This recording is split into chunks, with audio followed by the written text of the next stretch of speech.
Greetings everyone. Welcome back to my channel. Well, glad to meet you all again. So before getting into the video, please make sure that you have subscribed to the channel and do like the video as well. So shall we get into the video? Let's see about a general introduction of The Hungry Tide. So this is essentially the sixth novel by the Indian-born author Amitav Ghosh. The publication date is 2005. And in fact, this novel has won the 2004 Hutch Crossword Book Award for fiction. The theme is obviously the conflict between man and nature. So, The Hungry Tide is set in the Sundarbans, a mangrove area near the Bay of Bengal. Let me quote from the novel so that you get a proper idea about the setting. I quote, "But here in the tide country, transformation is the rule of life. Rivers stray from week to week, and islands are made and unmade in days. In other places, forests take centuries, even millennia, to regenerate, but mangroves can recolonize a denuded island in 10 to 15 years. Could it be the very rhythms of the earth were quickened here so that they unfolded at an accelerated pace?" So we could see that Ghosh himself is at wonderment at the accelerated pace of nature here at Sundarbans. Let's begin with the setting, the islands of the Sundarbans. They are a group of islands off the coast of India and Bangladesh. These are mangrove swamps of the Sundarbans. The region has over 4,000 square miles of mangrove forests, and they are home to a wide range of wildlife. It includes threatened species of crocodiles and pythons, in addition to the famous Bengal tigers. They are known for unexpected tides, and we could see that many died of drowning, and many were picked by crocodiles and even estuarine sharks. We could also find that thousands of people have risked their lives to collect meager amount of honey, wax and firewood. And not a day passes without the news of people being killed by tiger, snake or crocodile in this novel, The Hungry Tide. And we could also find periodical breaches of flood and storm. And on the whole, the land is infertile and obviously unfit for agriculture. The tides reach several miles inland, and almost every day, thousands of mangroves disappear and re-emerge hours later. So, let's see about the characters so that you'd get an idea about the novel. Let's begin with Pia Roy, otherwise called as Pia. So she is a cetologist. She was born in Kolkata and she grew up in the United States. She never learnt Bengali, her parents' native language. She travels to the Sundarbans in India to research on the local river dolphins. And now let's see about Kenai Dutt. He is a wealthy middle-aged translator who works in New Delhi. He was sent to the Sundarbans to live with his aunt Nilima and uncle Nirmal as punishment for misbehavior back at school. So now he returns back to the Sundarbans after so many years as an adult, especially to deal with a notebook left to him by his late uncle Nirmal. So now this notebook forms an important segment of the novel because it narrates the issues that happened at the Murijapi island and also discusses about the massacre that happened back at Murijapi islands. So this particular notebook unravels some of the mysteries of his uncle Nirmal's past life. Well, let's see about Nirmal Bose.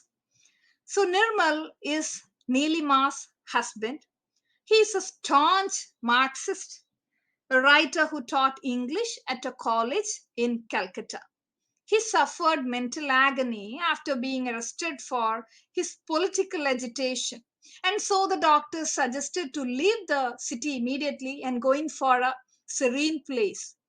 And now he gets a job at the Hamilton estate at Sundarbans, which was started by renowned capitalist Sir Daniel Hamilton decades before. So now we could see that Nirmal settles in the tidal country of Lusibari at the Hamilton estate. So he becomes a teacher at Lusibari school for over 30 years. Later, after his retirement, he was able to reconnect with Kusum, whom you would know about later, after his retirement in 1978. And this marks his involvement on Murijapi settlement issue. So here he writes about his connection with the Murijapi settlement issue and sums it up in a notebook, which is to be recovered by Kenai as per Nirmal's wish after his death. Well, now let's see about Milima Bose. So, how is Nilima known? She is simply known as Mashima, otherwise called as aunt.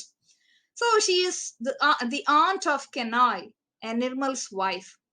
She finds that the women in the Sundarbans expect themselves to be widowed in their 20s just because of the insecurities at the Sundarbans, especially because of the tides and the dangerous animals.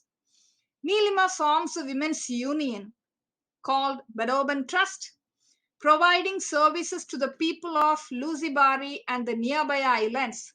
She is very much scornful about Nirmal's involvement in Murijapi settlement.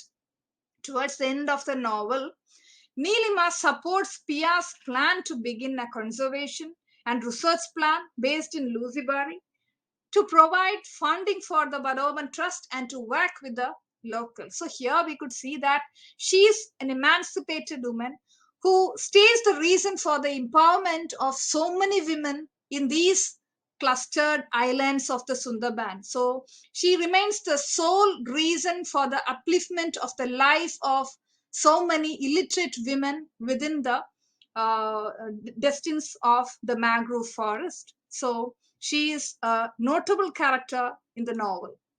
Now let's see about Fakir. So he is actually a poor and uneducated fisherman at the tidal country of Lusibari. Yes, an introvert. He rescues Pia when she falls into the water, and he obviously becomes a trustworthy companion of Pia in her research work. So though he speaks Bengali, he still maintains to understand Pia, who speaks only in English. So here we could see that nature becomes the common language between them. So he possesses a thorough knowledge of the river dolphin, and he's most helpful to Pia because he knows certain behavioral patterns of the novels. Obviously, as the novel highlights him, the river runs in his veins, right? So, being the husband of Moina, actually, Moina is not at all happy about Fakir's profession as a crab fisherman, right? She was not at all happy about that. And another identity of Fakir is that he is the son of Kusum, whom you'd come to know in the upcoming slides. So he has a little son called Tutul. So Fakir dies at the end of the novel by saving Pia in a cyclone. So Pia later names a project after Fakir's death, which was completely based on the data of Fakir. And now let's see about Moina, Fakir's wife. So she was actually a trainee nurse at the Lusibari hospital. She finds difficult to cope up with her illiterate husband Fakir. Yes, she believes that only education can uplift people. She is highly ambitious of becoming a nurse. And we could also find that she fears the relationship that happens between Pia and Fakir. So now comes the great visionary, Sir Daniel Hamilton. He was a Scottish capitalist. He had brought 10,000 acres of the tide country from the British Sarkar during the year 1903 that included many islands with no people, no fields, and no embankments. So he invited people from all over the country to work and begin a life in the mud and the mangroves of these islands. He welcomed everyone who was willing to work, so that he wanted to put behind all their petty little divisions and differences. He said a big no to caste and religious differences. So obviously he was a reformer indeed. So he developed an ideal society. He even issued his very own currency. So he made arrangements of electricity with a huge generator. He even brought up telephone lines to the remote areas of the Sundarbans, which was highly impossible at those times. I quote from the text so that you'll get to know more about this great Scottish visionary. He dreamed a place where men and women could be farmers in the morning, poets in the afternoon, and carpenters in the evening. He wanted to build a place where no one would exploit anyone and people live together without petty social distinctions and differences. So the settlement was dissolved after his death in 1939 because there was no one so much responsible to take care of these embankments, right? So now it's about Kusum we are going to learn. So she's from these remote islands. Her father was being killed by a tiger. Her mother was sold into sex slavery at Calcutta. She was brought up by the care of Nilima's Women's Union. She had a close friendship with Kenai at the time when he was sent into Lucy Barry for punishment's sake. She wanted to know about the whereabouts of her mother. So later she finds that her mother was working in a brothel, and there she was able to meet Rajan, whom she marries and gives birth to Fakir. But later he too dies, and then afterwards she joins the refugees' march to Murijapi in the Sundarbans because she wanted to locate herself in the mangrove forest. So now, later, she was able to reconnect with Horan and Nirmal after she settles back at Murijapi Island. She believes in the settlement project that happened on Murijapi, and she bravely died during the conflict of the Murijapi massacre during the year 1979. So shall we learn about Horan now? So Horan is a fisherman and a distinguished elderly man. He lives on an island that neighbors Lusibari. And he was known for his admiration for Nirmal and Neelima. He was actually a distant relative to Kusum. He was married already and he had 3 children. Later, we could find that after the issue that happened at Murijapi during those times, he develops an affair with Kusum during the Murijapi settlement struggle. Actually, Nirmal also developed a desire for Kusum, but Kusum chose Horan, right? And now comes the mythological character, Born Bibi. So she was known to be the goddess of the forest. So the settlers of the Sundarban Islands worship her. Along with her twin brother Shah Jangoli, it is believed that they protect the Sundarbans from evil and from tigers. In the story, The Glory of Born Bibi, we could see that Born Bibi draws a line through the Sundarbans to separate the evil demons from the good spirits. So we could also find that she rescues a boy named Duke from the tiger demon Dokindrai. So the people of the Sundarban Islands, they devote their worship to Born Bibi with the belief that it is Born Bibi that protects them from the tigers and even from other evils of the island. So let's see about, or let's learn something about the Murijapi settlement struggle.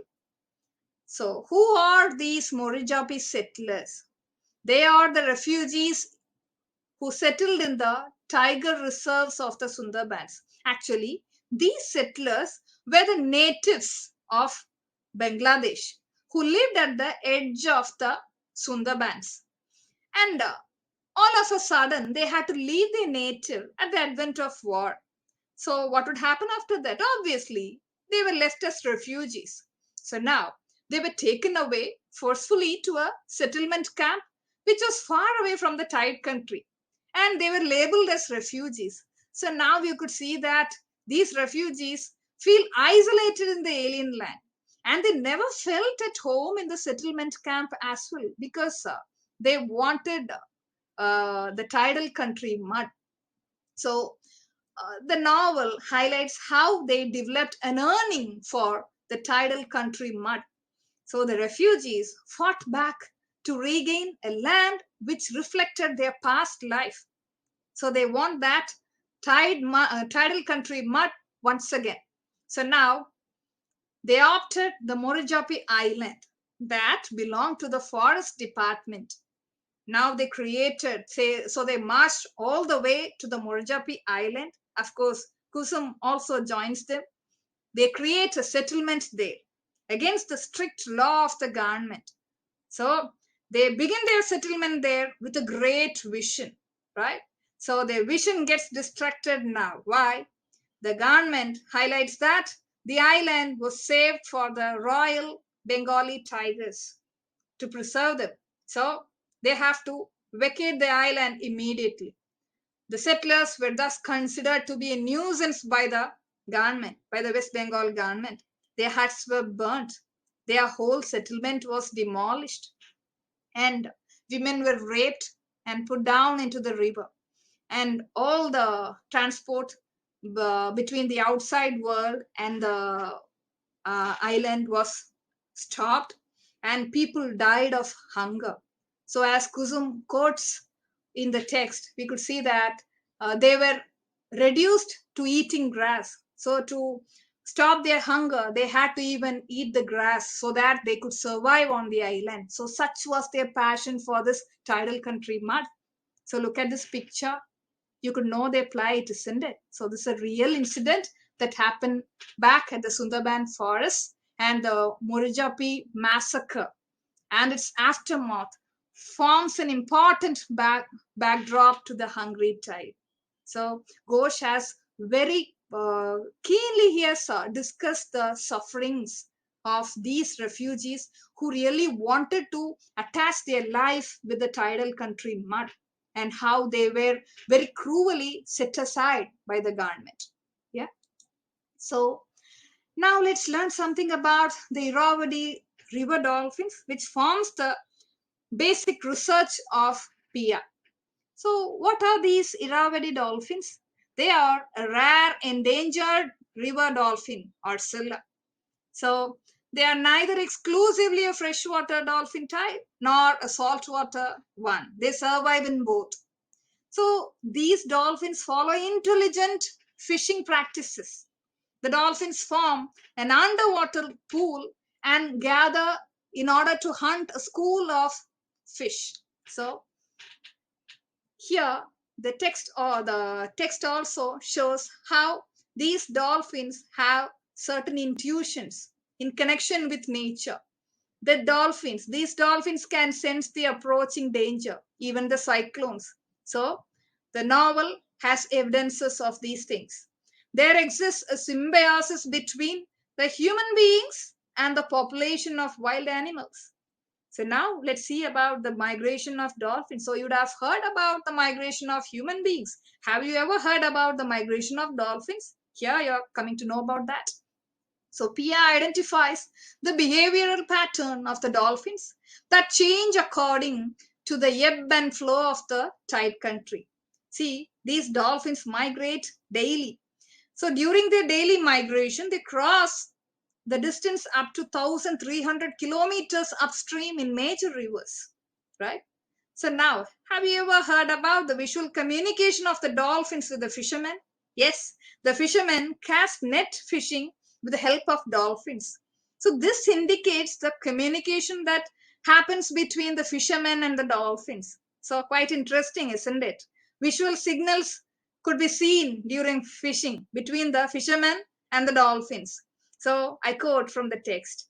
The fishermen sat listening companionably to the Ursula as they circled around the boat. So here we could see a cordial relationship between man and nature, right?